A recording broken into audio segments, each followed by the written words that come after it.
اس کی نظر میں پیسے کی کوئی اہمیت نہیں تھی۔ وہ کہتا تھا پیسہ ایک چمڑا ہوا ہے، ایک جہاز اسے جب جب پھینکے گا تب تب اس میں مچھلی لازمی پھنسے گی، اور اس کی یہ بات 100% سچ بھی ہوتی تھی۔ اس نے جب بھی اپنے پیسے کو پھینکا تو وہ خالی لوٹ کر نہ آیا، وہ ہر بار جیت جاتا تھا۔ رات بھی اس کی ایسی ہی ایک جیت ہوئی تھی جس کا جشن اس نے اپنے دوستوں کے ساتھ منایا تھا کہ وہ سب ایک ایک کر کے چلے گئے تو شاویز بے ڈب قدم اٹھاتا اپنے کمرے میں آیا اور بیڈ پر لیٹ گیا۔ آنکھ کب کھلی اسے معلوم ہی نہ ہوا۔ اس وقت بھی اس کے نہ جانے کیسے آنکھ کھل گئی تھی، اور اب جب کھلی گئی تھی تو وہ فریش ہونے چلا گیا تھا۔ جو لڑکی اس وقت کمرے میں داخل ہوئی تھی وہ تھکی تھکی سی کمرے کی صفائی کرنے میں لگ گئی تھی۔ اس کی تمام تر توجہ کمرے کی صفائی میں تھی۔ واش روم سے پانی گرنے کی مسلسل آواز اس کے کانوں میں بھی پڑتی تھی، لیکن وہ اس سے بے نیاز تھی۔ زمل یہاں پچھلے 2 ماہ سے کام کر رہی تھی۔ پہلے اس حویلی میں اس کی اماں کام کیا کرتی تھی۔ جب اماں کی طبیعت خراب رہتی تو اس وجہ سے زمل آ جاتی تھی۔ زمل کو پہلے شاویز سے بہت ڈر لگتا تھا اور اس کی موجودگی میں کم سے کم اس کے سامنے آتی تھی۔ اس حویلی میں 2 ہی عورتیں تھیں، ایک زمل اور دوسری کالی، جو اس کی اماں ہی کی عمر کی تھی۔ اسے کالی کا بڑا سہارا تھا۔ وہ باہری حبشے کی عورت جب بھی اس کے قریب ہوتی تو زمل کو بڑا سکون ملتا تھا۔ اس کے دل سے شاویز کا ڈر زائل ہوتا رہتا، لیکن جب کبھی شاویز کے روبرو جانا پڑتا تو اس کی ٹانگیں کانپنے لگتی اور وہ ہر ممکن کوشش کرتی تھی کہ وہ اس کے سامنے نہ جائے۔ اس کی بے باک نگاہیں جب بھی زمل پر پڑتی تو وہ خود میں سمٹنے لگتی تھی۔ زمل نے کبھی بھی اسے توجہ سے نہیں دیکھا تھا۔ اس میں اتنی ہمت ہی پیدا نہیں ہوتی تھی کہ وہ ان سے آنکھیں ملائے جن میں خمار ہی خمار تھا۔ اسے شاویز کی ہلکی سی سرخ اور مخمور نگاہوں سے خوف آتا تھا اور اسے دور دور رہا کرتی تھی۔ کئی بار اس نے کوشش بھی کی کہ وہ حویلی آنا ہی بند کر دے۔ اتنے سارے مردوں میں اسے کام کرنا اچھا نہیں لگتا، لیکن اس کی مجبوری تھی۔ اس حویلی کے لیے ان پر بہت سی عنایتیں تھیں جن سے ان کا گھر چلتا تھا۔ شاویز دینے میں بڑا کھلے دل کا مالک تھا۔ جب بھی اس کی اماں نے اس کے سامنے کسی قسم کا کوئی مسئلہ بیان کیا تو اس نے بغیر کوئی سوال کیے اسے اتنا دیا کہ اماں پھولے نہ سماتی تھی۔ اس لیے ان کی پوری کوشش تھی کہ زمل یہاں سے کام بالکل نہ چھوڑے۔ ان کا پورا گھر اسے حویلی سے چلتا تھا، اور پھر کبھی کبھی بڑی حویلی جانا پڑتا تو وہاں سے بھی کچھ نہ کچھ لازمی ملتا تھا۔ اس لیے اماں اسے کام چھوڑنے نہیں دیتی تھی۔ زمل کی جان جاتی تھی شاویز کی موجودگی میں کام کرنے سے۔ ابھی اس کے ہاتھ تیزی سے کام کرے گی۔ اس کی پوری کوشش تھی کہ وہ جلدی جلدی سارے کام مکمل کر کے یہاں سے نکل جائے، اس سے پہلے کہ شاویز نہ واپس آ جائے۔ وہ اپنی طرف سے ہر ممکن کوشش کر رہی تھی۔ اس نے تمام کام جلدی جلدی سمیٹا۔ ابھی وہ پلٹنے لگی تھی کہ واش روم کا دروازہ کھل گیا۔ زمل یہاں تھی وہیں ساکت رہ گئی۔ وہ بھاری قدموں سے چلتا اس کے بالکل پیچھے آ کر کھڑا ہو گیا تھا۔ زمل کے ہلکے کے لرزتے وجود کو وہ محصور نگاہوں سے دیکھ رہا تھا۔ چودھری شاویز بھی یہ بات جانتا تھا کہ زمل اس سے خوف کھاتی ہے۔ اس کا نازک سراپا جب بھی اس کے سامنے آتا تو وہ جان بوجھ کر اسے تکنے لگتا اور زمل کے کانپتے وجود کو محصور ہو کر دیکھتا رہتا۔ ابھی وہ اپنی گہری نگاہوں سے غیر مسلسل تک رہا تھا۔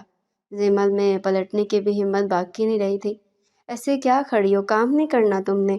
جان بوجھ کر اپنے لہجے کو گمگیر اور سخت بنا کر وہ بولا تھا۔ زمل دھیرے دھیرے سے پلٹی۔ وہ اس کے اتنے ہی قریب کھڑا تھا کہ زمل کے لاکھ کوشش کرنے کے باوجود بھی اس کے فراق سینے سے ٹکرا گئی۔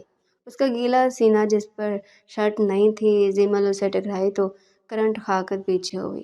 وہ گرتے گرتے بچی تھی۔ شاویز نے اپنی ہنسی دبانے کے لیے اپنا نچلا ہونٹ دانتوں میں جکڑ لیا۔ وہ اس وقت پینٹ میں ملبوس تھا۔ اس کے جسم پر شرٹ نہیں تھی۔ گیلے بال ماتھے پر بکھرے تھے جن سے پانی کے قطرے اس کے چہرے اور پیٹ سینے پر پھیل رہے تھے۔ اس کا فراق سینہ اس وقت ہلکا ہلکا پھینکا ہوا تھا۔ وہ شاید خود کو تولیے سے پونچھ کر نہیں نکلا تھا۔ ارے وہ شاید پونچھنا بھی نہیں چاہتا تھا۔ اس کا ارادہ یہاں بدل گیا تھا۔ زمل سمٹی ہوئی اس کے سامنے کھڑی تھی کہ پھر وہ شاویز کی بات پر اسے بے وقوفوں کی طرح دیکھنے لگی۔ جاؤ الماری سے میری شرٹ نکالو اور تولیہ نکال کر میرے بال پونچھو۔ زمل کو پہلے تو اس کی فرمائش سمجھ ہی نہ آئی، پھر جب وہ سمجھی تو اس کے پیٹ میں گولے بندھنے لگے، ہاتھ پاؤں غیر معمولی حد تک پھولنے لگے۔ صاحب جی، میں وہ اٹک کر بول رہی۔ شاویز نے سر کو خم دیا اور ساتھ اسی انداز میں بولا، ہاں بالکل، تم شاید تمہیں سنائی کم دیتا ہے، مجھے لگتا ہے مجھے تمہاری شکایت تمہاری اماں سے کرنی پڑے گی کہ تم کام ٹھیک سے نہیں کر رہے، میں تمہیں نوکری سے نکال دوں گا۔ اس نے اس کی اماں کا نام لے کر دھمکی دی تو زیمل نے تیزی سے سر نہ میں ہلایا۔ صاحب میں تو سارا کام ٹھیک سے کرتی ہوں، پر میرا کام تو نہیں کرتی نا؟ اس نے 2 قدم زیمل کی جانب بڑھائے تھے، وہ دیوار سے کوئی دور کھڑی ہوئی تھی۔ جب اس نے ارمان کے قدم اپنی جانب بڑھتے دیکھے جلدی سے پیچھے ہو گئی، ایسے کہ اس کی کمر دیوار سے لگ گئی۔ اس کے ہاتھ اس کے پہلوؤں پر موجود تھے، اس نے اپنے لباس کو خوف سے جکڑ رکھا تھا۔ شاویز نے جب اسے اس قدر ڈھٹتے دیکھا تو اس نے اس کھیل کو مزید آگے بڑھایا۔ اس نے اپنے دونوں ہاتھ زیمل کے اطراف میں رکھ لیے اور چہرہ جھکا لیا۔ اس کا چہرہ زیمل کے چہرے کے بے حد قریب تھا، اس کی گرم سانسیں زیمل کے چہرے پر پڑ رہی تھی۔ زیمل نے اپنا رخ موڑ کر زور سے آنکھیں بھینج لیں۔ بتاؤ، مانو گی میرا کہا یا لگاؤں شکایت تمہاری اماں کو؟ اس کی حالت سے لطف اٹھاتا بولا تھا۔ میں نکالتی ہوں آپ کی شرٹ، تولیہ بھی نکال لوں؟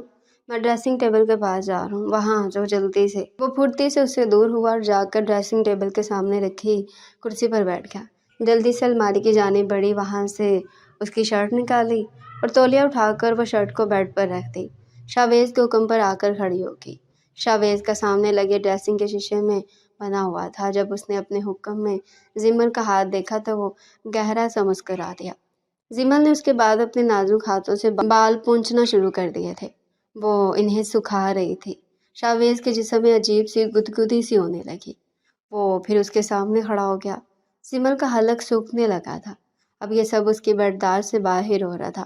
شاویز اسے اپنا جسم صاف کرنے کا کہہ رہا تھا، اس میں بہت ہمت باقی نہیں رہی تھی، لیکن کرنا تو اسے تھا ہی۔ اگر وہ نہ کرتی تو بات اس کی اماں تک چلی جاتی اور اماں اسے نہ جانے کیا کچھ سناتی، جس سے وہ ڈرتی تھی۔ وہ شاویز کے جسم پر موجود نمی کو تولیے سے صاف کرنے لگی، اس کی آنکھیں ڈبڈبانے لگی تھی۔ جیسے جیسے وہ شاویز کے جسم پر ہاتھ چلا رہی تھی، اس کی آنکھیں بھیگتی جا رہی تھی۔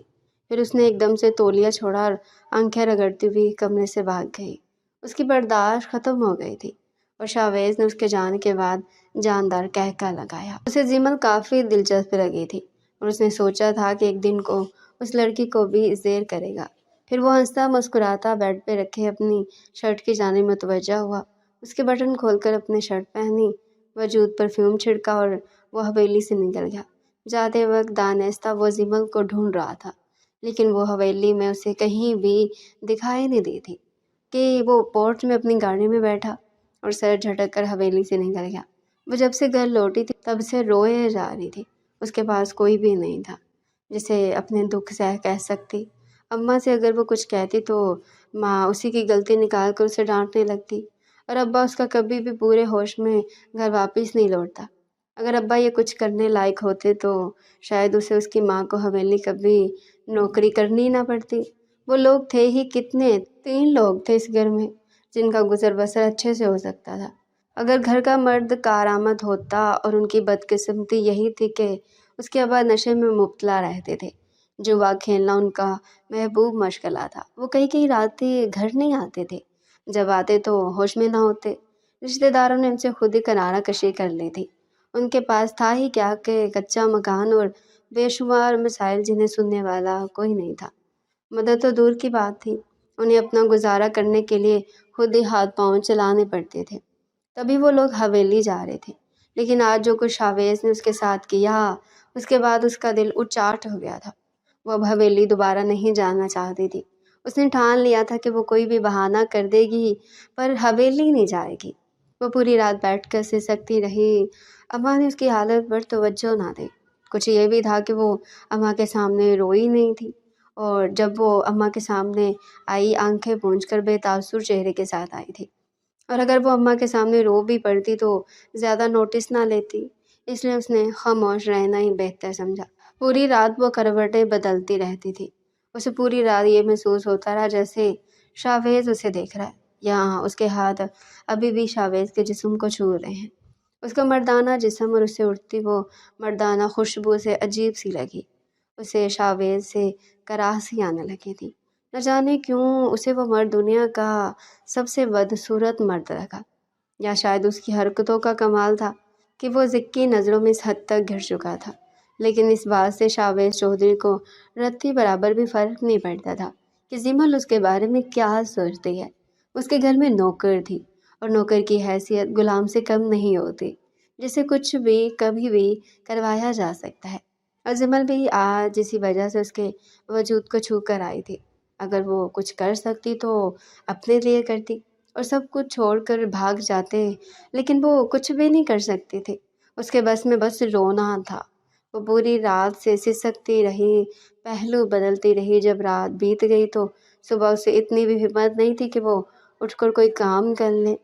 جب اماں نے اس کے ماتھے کو چھوا تو وہ دھک سے رہ گئی۔ تمہیں تو بہت تیز بخار ہے۔ اس کا پورا جسم بخار سے تپ رہا تھا۔ زمل کو نہ جانے کیوں پھر سے رونا آ گیا۔ اس کی بھیگی آنکھوں کو دیکھ کر ماں اس کے قریب بیٹھ گئی۔ وہ رو کیوں رہی ہے؟ انہوں نے سوال کیا۔ زمل خاموش رہی۔ اس کے پاس اس سوال کا جواب تو تھا، لیکن وہ دینا نہیں چاہتی تھی۔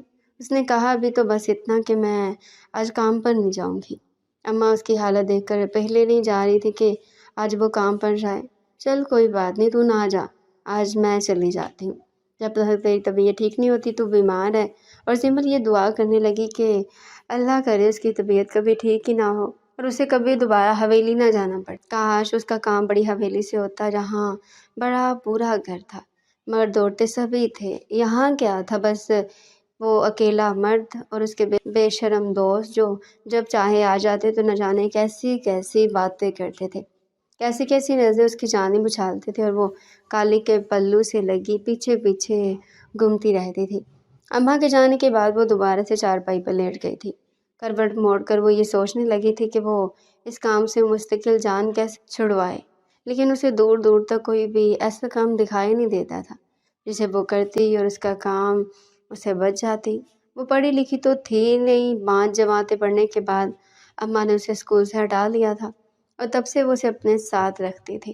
گھر کے کام پھر حویلی کے کام، اس نے سیکھا بھی یہی سب تھا، اور گاؤں میں اس طرح کی نوکری ملنا بڑا ہی مشکل تھا۔ اسے لگتا تھا کہ اس گاؤں میں اگر کوئی امیر ہے تو وہ بس چودھری شاویز ہے۔ اس کے علاوہ اس گاؤں میں سب انہی جیسے لوگ تھے، جو شاید تھوڑے بہت، لیکن جیسے اس پورے گاؤں میں کوئی نہیں تھا۔ وہ چودھری شاویز رات کے گھر لوٹا تھا۔ اس کے آنے کے بعد کالی اور زمل کی اماں نے مل کر کھانا گرم کیا۔ آج اس کے کوئی دوست نہیں آئے تھے، وہ شاید باہر سے ہی سب کام نپٹا کر آیا تھا۔ ڈائننگ میں بیٹھ کر وہ پھر سے زمل کو تلاش کرنے لگا۔ جب اس نے زمل کی ماں کو دیکھا تو اس کے چہرے پر ناگواری پھیل گئی۔ وہ دوبارہ زمل کو تنگ کرنا چاہتا تھا۔ پورا دن وہ یہی منصوبے بناتا رہا تھا، لیکن اب زمل نہیں آئی تھی تو اسے خاصی مایوسی ہوئی تھی، اور اس مایوسی نے غصے کی شکل اختیار کر لی تھی۔ تمہاری بیٹی کدھر ہے؟ اس نے خرخت لہجے میں سوال کیا تھا۔ رقیہ نے چہرہ جھکا کر جواب دیا، صاحب اس کی طبیعت خراب ہو گئی ہے، نہ جانے کیا ہوا، کل تو بھلی چنگی تھی، جب سے حویلی سے گئی تھی چپ چپ سی تھی، پھر صبح اٹھی تو اس کا جسم بخار سے تپ رہا تھا، اس لیے میں نے اسے منع کر دیا کہ وہ کچھ دن آرام کر لے، اس کی جگہ میں آ جاؤں گی۔ شاویز رقیہ کی بات پر چونکا، پھر اسے ہنسی سی آ گئی۔ اس کے ہنسنے پر رقیہ اس کا چہرہ احمقوں کی طرح دیکھنے لگی۔ وہ کچھ نہیں جانتی تھی، لیکن شاویز سب جانتا تھا کہ زمل بیمار کیوں پڑ گئی ہے۔ اسے اب اور مزہ آنے لگا تھا۔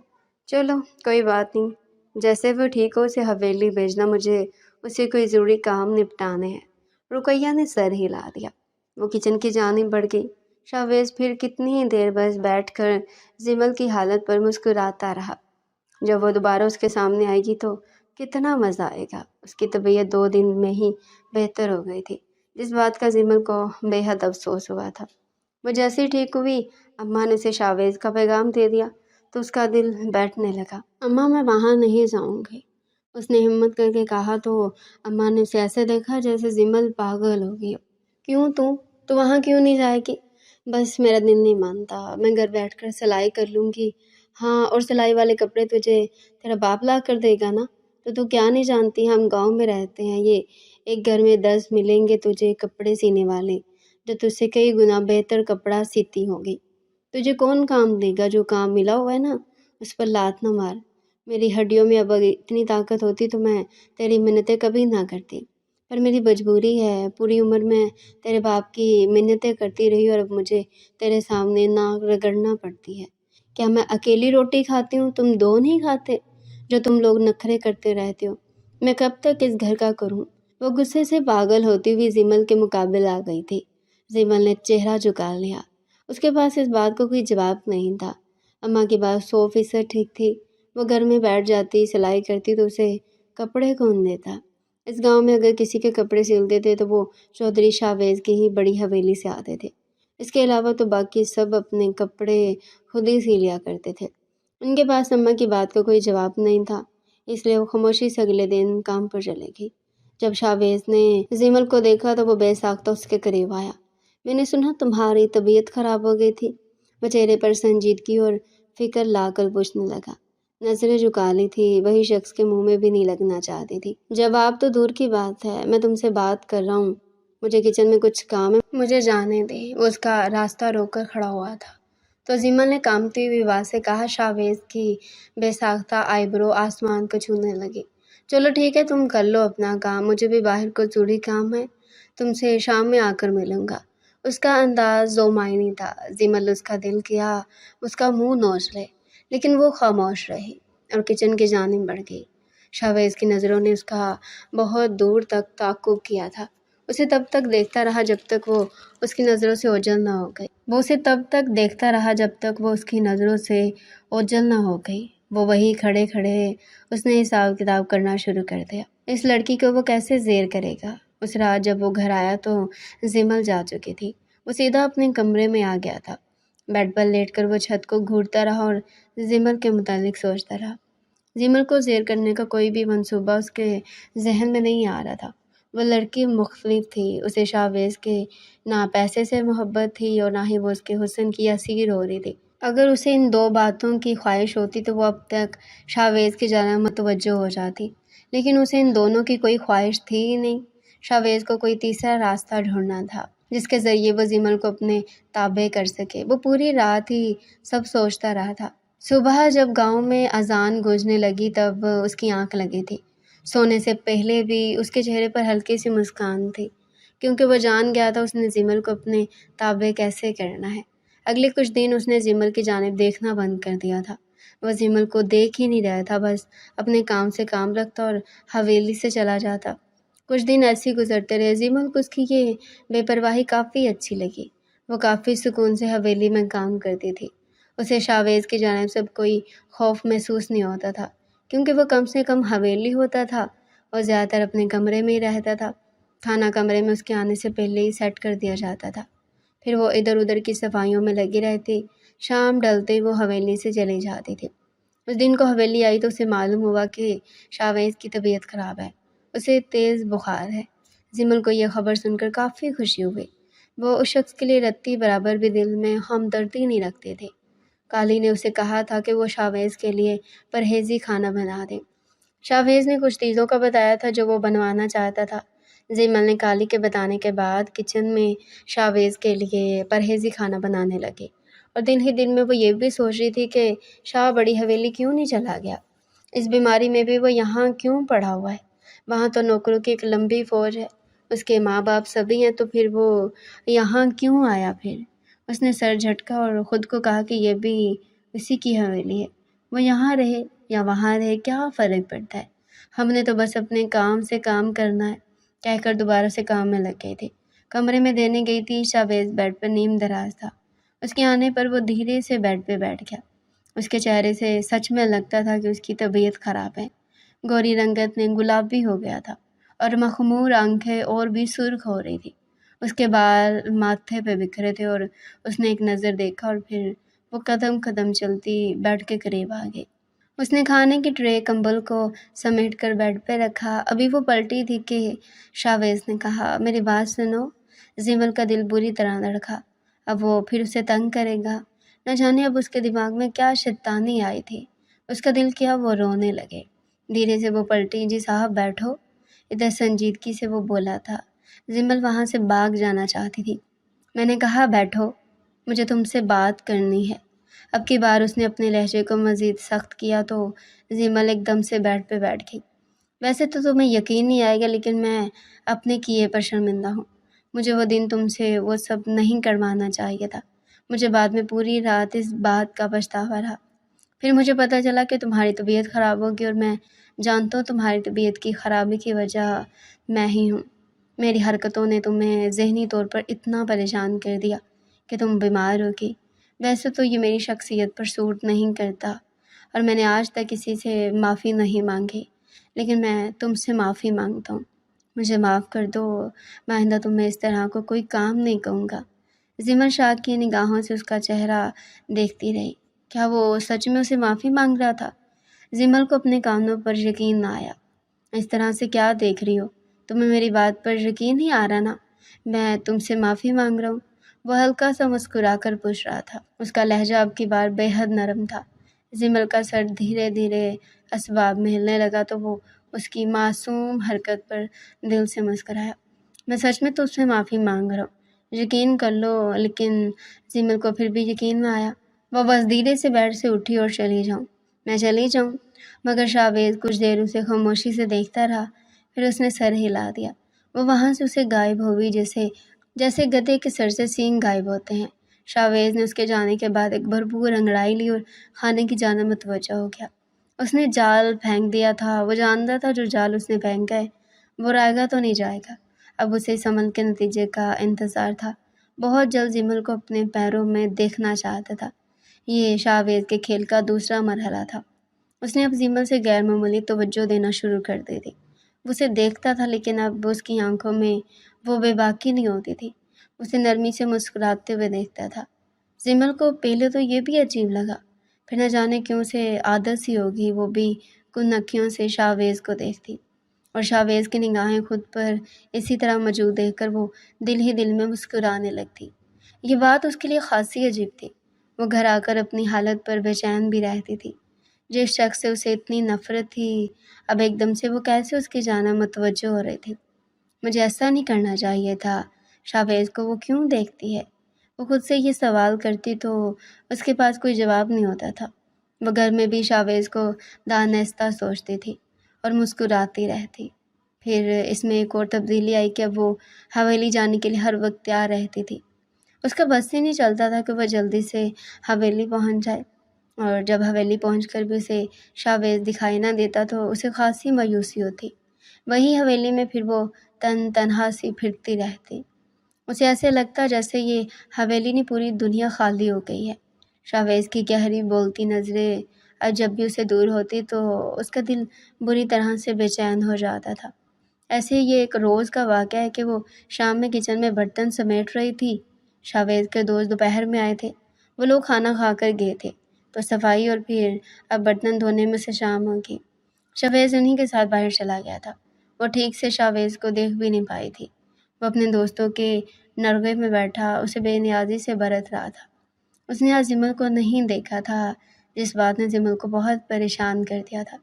جو خود سے ہی سوال کرنے لگی کہیں شاویز کو اس کی کوئی بات بری تو نہیں لگ گئی، مجھ سے ناراض تو نہیں ہو گیا؟ تبھی وہ اس کی جانب نہیں دیکھ رہا تھا۔ ایسے کیسے ممکن ہو سکتا ہے؟ پچھلے کتنے ہی دنوں سے شاویز بس اسے ہی دیکھ رہا تھا، اور اب جب اچانک سے اس نے اس کی جانب توجہ کرنا چھوڑ دی، کتنے دنوں بعد ایسے روبرو ہوئے تھے، اور شاویز نے ایک بار پھر اس کی طرف نگاہ اٹھا کر نہیں دیکھا تھا۔ مسکرانا تو دور کی بات ہے، وہ برتن دھوتی اسے سوچ رہی تھی۔ وہ اپنے خیالوں میں اس قدر کھوئی ہوئی تھی کہ اسے اندازہ ہی نہ ہوا کہ وہ اس کے بے حد قریب وہ کب آ کر کھڑا ہو گیا۔ مجھے سوچ رہی ہو؟ وہ جب اس کے پیچھے سے اپنی مخصوص گمگیر آواز میں بولا تو زمل کے ہاتھ میں موجود کانچ کا گلاس اچانک سے ٹوٹ گیا۔ وہ سنک میں گرا اور ٹوٹ کر بکھر گیا۔ شاویز نے تیزی سے زمل کا بازو پکڑ کر اسے اپنی جانب کھینچا۔ تم ٹھیک ہو؟ تمہیں لگی تو نہیں؟ اس کے لہجے میں فکر تھی۔ زمل کی نہ جانے کیوں آنکھیں ڈبڈبانے لگی۔ اس نے ایک دم سے شاویز کو پیچھے دھکیلا اور غصے سے بولی، آپ ہوتے کون ہیں میری فکر کرنے والے؟ آپ کو میری پرواہ ہی کیا؟ اب چلے جائیں یہاں سے، بلکہ میں چلی جاتی ہوں۔ یہ حویلی آپ کی ہے، میں اب یہاں کبھی نہیں آؤں گی۔ وہ پتہ نہیں کیوں غصہ کر رہی تھی۔ اس کے پاس کیا اختیار تھا ایک مالک سے اس طرح بات کرنے کا؟ شاویز اسے چپ چاپ جو بار بار آنکھیں رگڑ رہی تھی وہ کہنے کے باوجود بھی وہ وہیں کھڑی رہی۔ شاویز بھی اسے دیکھتا رہا۔ پھر وہ اس کی جانب بڑھا، اس نے زمل کے دونوں بازوؤں کو تھام لیا۔ کیوں ناراض ہو مجھ سے؟ وہ اپنے کھیل کا تیسرا مرحلہ شروع کر چکا تھا، جس میں اس نے ان سے محبت سے بات کرنی تھی۔ اس نے کھیل کے 5 مراحل منتخب کیے تھے، پہلے 2 وہ پار کر چکا تھا، اب یہ تیسرا مرحلہ تھا، اور اسے یقین تھا وہ یہ بھی آسانی سے باز کر لے گا۔ جب شاویز نے اس کی بازوؤں کو تھاما تو اس کی ہتھیلیوں کی تپش نے زمل کو جاگ کر بٹھا دیا تھا۔ اس کی آنکھوں میں نمی اور اترنے لگی۔ میں ناراض نہیں ہوں آپ سے، تم مجھ سے ناراض ہو، بتاؤ کیوں رو رہی ہو؟ زمل کچھ دیر ڈبڈبائی آنکھوں سے اسے دیکھتی رہی، پھر اس نے اپنا چہرہ اپنے ہاتھوں میں چھپا لیا۔ پتہ نہیں کیوں مجھے رونا آ رہا ہے۔ وہ اپنے دل کی حالت پر خود بھی حیران تھی۔ وہ کیا بتائے شاویز کو کہ وہ اس پہ کیوں غصہ کر رہی تھی؟ کیا وہ اس کی حالت کو سمجھے گا؟ پھر اگلے ہی لمحے اس کو لگا جیسے اسے کچھ بھی کہنے کی ضرورت نہیں ہے۔ شاویز تو سب جانتا ہے، کیونکہ شاویز نے نرمی سے زمل کو اپنے فراق سینے میں چھپا لیا تھا۔ اس کے مضبوط بازو زمل کے گرد لپٹ گئے تھے۔ میں نے آج تمہیں نہیں دیکھا تو تم اس لیے مجھ سے ناراض ہو۔ میں نے یہ سب جان بوجھ کر کے آیا تھا۔ میں دیکھنا چاہتا تھا کہ جو کچھ میں تمہارے لیے محسوس کرنے لگا ہوں، کیا تم بھی وہی سب میرے لیے محسوس کر رہی ہو؟ اور اب تمہاری حالت دیکھ کر مجھے یقین آ گیا کہ تم بھی وہی سب محسوس کر رہی ہو، اور تم جانتی ہو کہ اس حالت کو کیا کہتے ہیں؟ کچھ نہیں۔ زمل کو اپنے مقابل کر لیا تھا۔ وہ اس کی ٹھوڑی کو نرمی سے تھام کر سوال کر رہا تھا۔ زمل سب جانتی تھی کہ جذبے کو کیا کہتے، لیکن وہ گھبرا رہے تھے۔ اسے اپنی حیثیت کا علم تھا، اسے محبت کہتے ہیں۔ تمہیں مجھ سے اور مجھے تم سے محبت ہو گئی ہے۔ اس کے ہاتھ دھیرے دھیرے زمل کے دونوں گالوں پر آ گئے تھے۔ اس کی ہتھیلیوں کی تپش زمل کے وجود میں سرایت کرنے لگی تھی۔ زمل نے آہستگی سے آنکھیں مول لی۔ بتاؤ، کیا مجھے ٹھیک لگ رہا ہے؟ تمہیں مجھ سے محبت ہو گئی ہے نا؟ زمل نے آنکھیں نیچے کی تو کسی سحر میں جکڑے انسان کی طرح اس بات میں سر ہلا دیا تھا۔ اس وقت شاویز کے چہرے پر جو مسکان تھی وہ فاتحانہ تھی۔ وہ تیسرا مرحلہ بھی طے کر گیا تھا۔ اب تھا چوتھا مرحلہ، اور مجھے بھی تم سے محبت ہو گئی ہے۔ اس نے زمل کے ماتھے پر لب رکھے تو زمل نے اسے نہ روکا۔ چودھری شاویز کے ہاتھ اب زمل کی پشت پر حرکت کر رہے تھے، اور زمل نادانستہ اس کی قمیض کو مٹھیوں میں جکڑ چکے تھے۔ اس کے وجود سے اٹھتی وہ بھینی بھینی خوشبو روم روم میں سفر کر رہی تھی۔ اسے لگا وہ آج ہی کھل کر سانس لے رہی ہے۔ مجھے پہلے اسے کبھی زندہ ہونے کا احساس نہیں ہوا تھا۔ یہ زندگی کا نیا پہلو تھا کہ آج پہلی بار زندگی بہت خوبصورت لگی۔ اس نے آنکھیں کھول کر شاویز کو دیکھا تو اسے اپنی پرانی سوچ پر پچھتاوا ہوا۔ شاویز بہت خوبصورت تھا، اس بات کا اندازہ اسے ہو چکا تھا۔ اگلے کئی دن ایسے ہی گزرتے رہے۔ شاویز اب اس کے پیچھے پیچھے رہا کرتا تھا۔ جب بھی وہ شہر جاتا تو واپسی پر اس کے لیے چوڑیاں لے کر آتا۔ زمل اسے سب سے سستی پڑ رہی تھی۔ اب تک اس نے جتنی بھی لڑکیوں پر پیسہ خرچ کیا تھا، زمل ان سب میں سستی تھی۔ وہ چند کانچ کی چوڑیوں پر راضی ہو جاتی تھی، اور وہ ان چوڑیوں کو بستر پر توڑنا چاہتا تھا۔ یہ اس کی کھیل کا چوتھا مرحلہ تھا۔ پانچواں اس نے سوچا تھا کہ وہ زمل کو دھتکار دے گا، لیکن وہ مختلف ہوگا۔ زمل اس کی لائی ہوئی چوڑیوں کو پہن کر گھومتی ہی گھر میں بھی ان کو بیٹھ کر تکتی رہتی، گھنٹوں دیکھتی رہتی۔ اس کا دل کرتا تھا کہ وہ بس اب شاویز کے قریب جائے، اور شاویز ہر وقت دیکھنا چاہتی تھی۔ اسے ضد کرنے لگی تھی۔ اب تو ایک بار ایسا ہوا کہ زمل کی موسم کی تبدیلی کی وجہ سے طبیعت خراب ہوئی۔ شاویز اسے اپنے پاس بٹھائے رکھتا۔ کہا تھا جو طبیعت خراب کر لی تم نے؟ بتاؤ ذرا۔ اس کا لہجہ حق جتاتا ہوتا تھا۔ کچھ بھی ابھی نہیں کھایا، یہ تو موسم کی تبدیلی کا نتیجہ ہے۔ نہیں، تم نے ضرور اپنی طبیعت کو لے کر لاپرواہی کی ہے۔ اتنا بخار کیسے ہو گیا؟ تم نے دوائی لی ہے؟ زمل نے دوائی لی ہوتی، لیکن وہ انکار کر دیتی، کہتی نہیں لی کہ وہ اس پر غصہ کرتا تھا۔ زمل کو اس کا یہ فکر میں ڈوبا غصہ بہت اچھا لگتا تھا۔ زندگی میں پہلی بار کوئی مرد اس کے لیے اس قدر پریشان ہوا تھا۔ کسی مرد کے منہ سے اپنے لیے ایسے متفکر جملے سننے کی خواہش ہمیشہ اس کے دل میں کہیں ڈوبی ہوئی تھی، اور اب جب شاویز اس کے سامنے محبت سے بولتا، اس پہ غصہ کرتا، تو زمل کا دل کرتا کہ وہ بس بولتا رہے۔ وہ اکثر جان بوجھ کر کھانے میں لاپرواہی کرتی، پھر اگلے دن جا کر شاویز کو بتاتی، شاویز کو انکار کرتی، انکار کے بعد ضد پہ آ جاتی۔ مجھے کبھی ڈانٹنا تو کبھی پیار سے سمجھاتا۔ زمل ناراض ہوتی تو اسے منانے لگتا۔ وہ زمل کو لے کر حویلی کے وسیع لون میں آ گیا۔ کالی اپنے کوارٹر میں چلی گئی تھی۔